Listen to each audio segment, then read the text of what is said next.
Yang lain juga putus-putus nggak, Nak? Enggak, Bu, nggak putus-putus. Lancar ya? Oke, Bu Ayu sambil menampilkan layar, kalian juga bisa membuka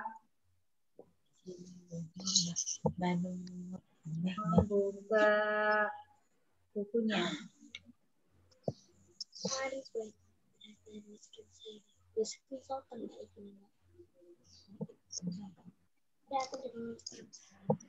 Bentar.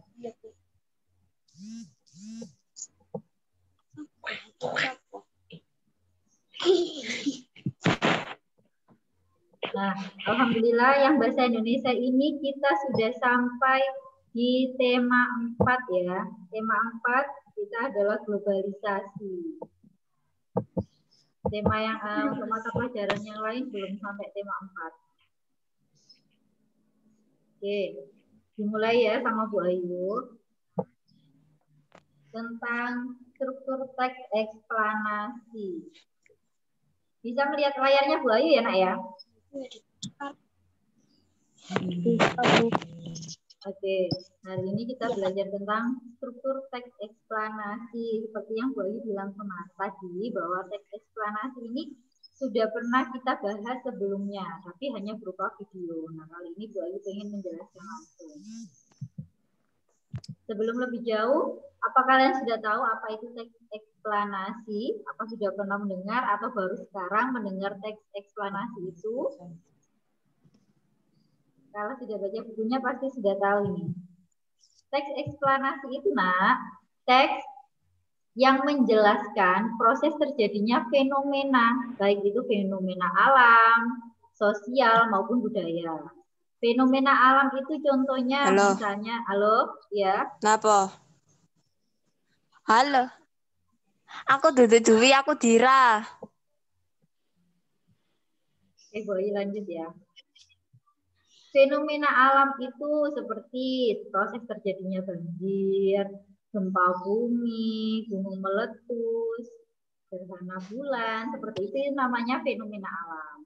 Kalau yang fenomena sosial seperti terjadinya apa misalnya demo, apa masalah-masalah yang ada di kehidupan kita. Kemudian kalau budaya juga banyak lagi contohnya. Nah, teks eksplanasi itu teks yang termasuk di dalamnya itu adalah teks yang non-fiksi. Tahu apa itu non-fiksi?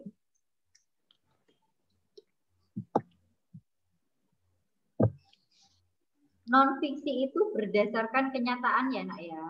Jadi kalau fiksi itu berdasarkan tidak nyata, tapi kalau ada non-fiksi berarti itu adalah kejadian yang nyata. Kalau misalnya sampai melihat televisi ya biasanya di terakhir atau di awalnya kan ada tulisan cerita ini hanya fiksi belaka. Nah, berarti itu artinya bukan kenyataan. Kalau fiksi berarti bukan kenyataan. Tapi kalau non-fiksi berarti itu kenyataan. Ya. Teks eksplanasi termasuk teks non-fiksi karena penyusunannya berdasarkan fakta. Fakta itu benar-benar terjadi dan ada datanya, bukan berupa hayalan atau imajinasi. Jadi teks eksplanasi ini berdasarkan kenyataan. Nah, apa saja sih struktur teks eksplanasi itu? Teks eksplanasi itu terdiri dari 3 bagian, yaitu pernyataan umum. Yang pertama pernyataan umum. Pernyataan umum itu berisi informasi umum yang telah diketahui banyak orang mengenai suatu fenomena. Jadi ini pernyataan umum itu hanya untuk pengantarnya saja. Misalnya kita bahas tentang hujan. Jadi di awal pasti dijelaskan hujan seperti ini untuk pengantar saja. Itu namanya pernyataan umum. Bagian kedua berupa deretan penjelas. Di deretan penjelas ini berisi informasi tentang urutan terjadinya peristiwa atau fenomena. Jadi kalau misalnya tadi bahas tentang hujan, nanti di deret penjelas ini dijelaskan bagaimana sih proses terjadinya hujan itu, terus apa saja yang bisa mengakibatkan terjadinya hujan. Gitu. Nah, yang terakhir yaitu simpulan. Simpulan itu berisi hasil akhir dari pernyataan umum dan deretan penjelas. Biasanya bagian ini berupa tanggapan atau simpulan penulis terhadap topik yang dijelaskan. Supaya lebih jelas, Wahyu punya contohnya ini bacaan.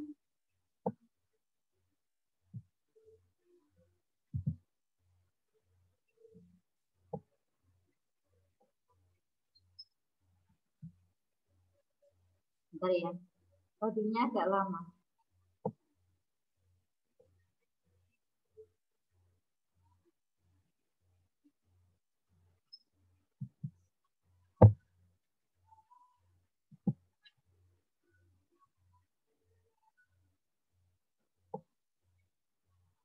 Macet. Kalian juga nggak kelihatan ya?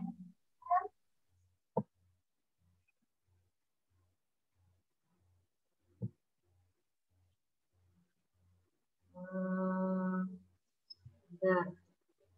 Agak macet tadi, share screen-nya Bu Ayu. Bu Ayu share lagi ya, sebentar.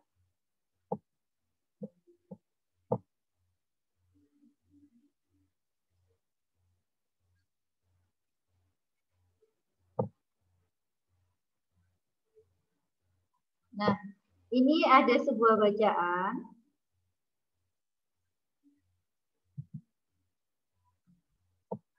Tentang petir. Oke. Coba mulai bacakan dulu ya. Petir, kilat, atau halilintar adalah gejala alam yang biasanya muncul pada musim hujan saat langit memunculkan kilatan cahaya sesaat yang menyilaukan. Beberapa saat kemudian disusul dengan suara menggelegar yang disebut guru. Perbedaan waktu kemunculan ini disebabkan adanya perbedaan antara kecepatan suara dan kecepatan cahaya. Kalau menurut sampean, apakah ini sudah ada penjelasan tentang terjadinya petir? Coba dibuka mikrofonnya, nggak apa-apa. Kalau menurut kalian, apa ini sudah ada penjelasan tentang proses terjadinya petir? Belum. Belum ya. Ini hanya pengantar saja paragraf awal ini. Berarti kalau hanya pengantar saja, ini paragraf pertama ini disebut apa berarti, Nak? Apakah disebut pernyataan umum atau deret penjelas atau kesimpulan? Gejala. Ini adalah pernyataan umum. Jadi paragraf pertama ini belum ada penjelasan tentang petir, itu masih dikatakan pernyataan umum atau hanya pengantar saja ya. Jadi paragraf pertama ini adalah pernyataan umum. Ya, jelas ya. Oke, sekarang yang paragraf kedua coba kita baca. Petir terjadi karena ada perbedaan potensial antara awan dan bumi atau dengan awan lainnya. Proses terjadinya muatan pada awan karena dia bergerak terus-menerus secara teratur dan selama pergerakannya ia akan berinteraksi dengan awan lainnya sehingga muatan negatif akan berkumpul pada salah satu sisi atau atas atau bawah, sedangkan muatan positif berkumpul pada sisi sebaliknya. Apakah ini sudah ada proses terjadinya petir?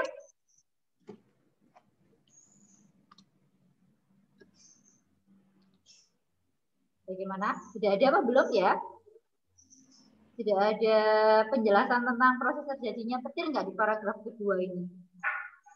Belum. Ya, musik. Coba diamati lagi. Petir terjadi karena ada perbedaan potensial antara awan dan bumi atau dengan awan lainnya. Proses terjadinya muatan pada awan karena dan sampai bawah. Ini sudah menjelaskan tentang proses terjadinya petir. Nah, tadi di paragraf pertama kan baru menceritakan bahwa petir, kilat, atau halilintar adalah gejala alam. Masih pembukaan saja. Nah, kalau paragraf kedua ini sudah menjelaskan proses bagaimana petir itu bisa terjadi, yaitu karena ada gesekan antar awan. Ya, berarti paragraf kedua ini merupakan deretan penjelas. Ya, deretan penjelas. Karena sudah menjelaskan tentang petir.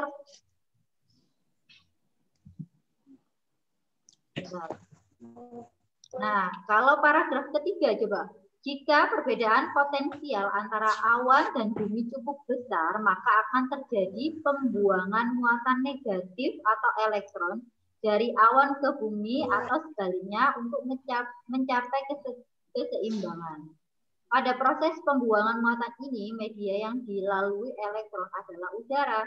Pada saat elektron mampu menembus ambang batas isolasi udara inilah terjadi ledakan suara sehingga ada suara duar seperti itu setelah terjadi kilat cahaya baru terdengar suara. Nah, itu adalah proses terjadinya petir. Jadi paragraf kedua dan ketiga ini merupakan deretan penjelas ya. Karena sudah ada proses terjadinya petir. Di paragraf pertama ini terjadi gesekan antara awan sehingga ada cahaya kilatnya itu. Nah, di paragraf ketiganya ini menjelaskan bagaimana sehingga terjadi ledakan suaranya ya. Jadi kalau paragraf pertama tadi hanya pernyataan umum, yang paragraf kedua dan ketiga ini merupakan deretan penjelas. Nah, yang ketiga ini kira-kira apa ya isinya? Yang tadi teks eksplanasi itu terdiri dari 3 struktur, yaitu pernyataan umum, deret penjelas, dan yang terakhir simpulan. Otomatis paragraf terakhir ini adalah berisi apa? Berisi Perasaan simpulan, bukan perasaan, simpulan. Berisi simpulan ya nak ya. Coba kita baca. Petir lebih sering terjadi pada musim hujan karena pada keadaan tersebut udara mengandung kadar air yang lebih tinggi sehingga daya isolasinya turun dan arus lebih mudah mengalir karena ada awan bermuatan negatif dan awan bermuatan positif. Maka petir juga bisa terjadi antar awan yang berbeda muatan. Paragraf ketiga ini berupa simpulan. Ingat-ingat. Pokoknya gampang kok ngingatnya, nak. Biasanya itu ya, paragraf pertama, ini dari suaranya siapa ya? Biasanya paragraf pertama itu adalah deretan, kalau paragraf pertama itu pernyataan umum. Kemudian biasanya paragraf kedua itu deret penjelas. Kalau ada 3 paragraf ya, dan paragraf terakhir itu adalah simpulan. Biasanya itu kok gampang ingat-ingatnya. Dari sini apa ada yang ditanyakan? Enggak. Enggak ya, nak ya. Pokoknya cara ingatnya kalau paragraf paling atas itu adalah masih deretan, masih pernyataan umum. Yang kedua atau ketiga dan seterusnya itu biasanya deretan penjelasnya. Terakhir sendiri itu kesimpulannya. Cara ingat-ingatnya gitu ya. Kemudian nanti di baliknya itu adalah tiang soal halaman 62. Nah, ada bacaannya dulu. Kompor komnet, kompor tanpa api. Nanti itu sampai cari mana pernyataan umumnya, mana deret penjelasnya, mana simpulannya. Kan tadi sudah dikasih cara mudah untuk mencarinya kan. Pokoknya teks eksplanasi itu terdiri dari 3 bagian. Yang pertama itu deretan pernyataan umum, yang kedua deret penjelas, dan ketiga itu simpulan. Hanya itu aja. Jadi nggak usah bingung. Dan itu sudah dibagi-bagi per paragraf ya. Jadi kamu nggak usah bingung. Oke, nanti latihan bahasa Indonesianya halaman 62 ya, Nak ya. Kalau bahasa Indonesia ini sudah cukup sampai di sini penjelasannya Bu Ayu. Dari sini apa? Ada yang masih bingung?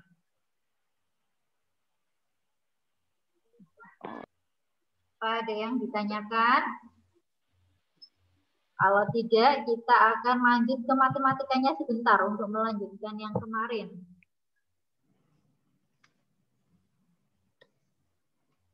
Oke ya, bahasa Indonesia jelas ya? Ya. Oke, kalau gitu Bu Ayu akhiri yang bahasa Indonesia.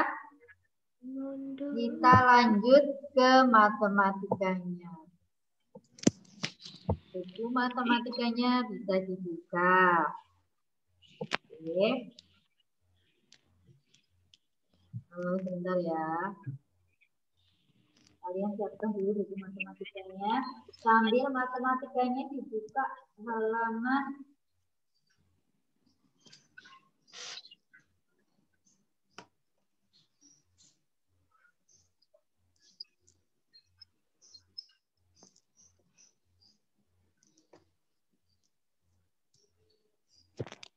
halaman 37.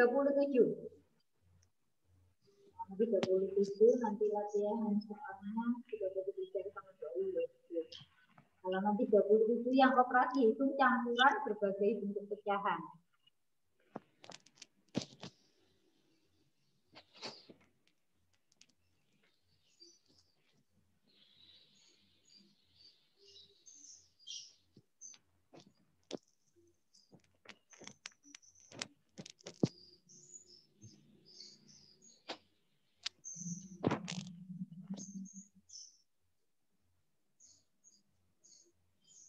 Ya.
Bisa mendengar suaranya Bu Ayu?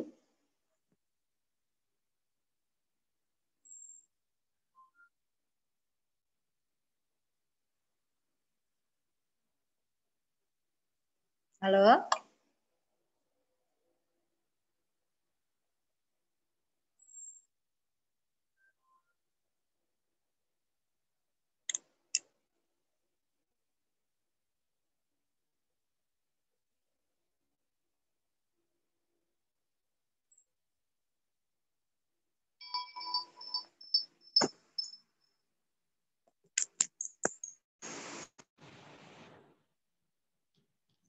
Bisa dengar suaranya Bu Ayu, nak?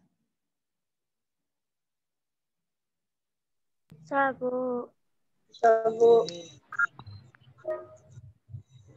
Sekarang Bu Ayu menjelaskan dulu yang matematika.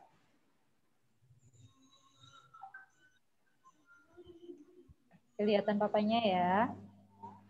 Ya, Bu. Nanti kalau kurang jelas, Amin bilang ya.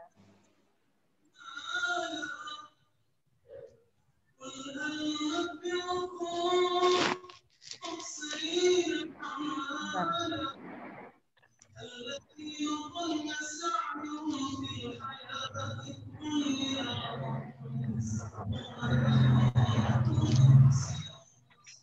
Kelihatan nggak? Oh, waktu kita mau habis ini. Bu Ayu matikan dulu, nanti kita join lagi nggak apa-apa? Soalnya ini mau keputus. Ya, nanti Bu Ayu undang lagi ya. Bu. Oke, Bu Ayu matikan dulu. Bu Ayu matikan dulu ya, nak ya. Ya. Assalamualaikum. Salam.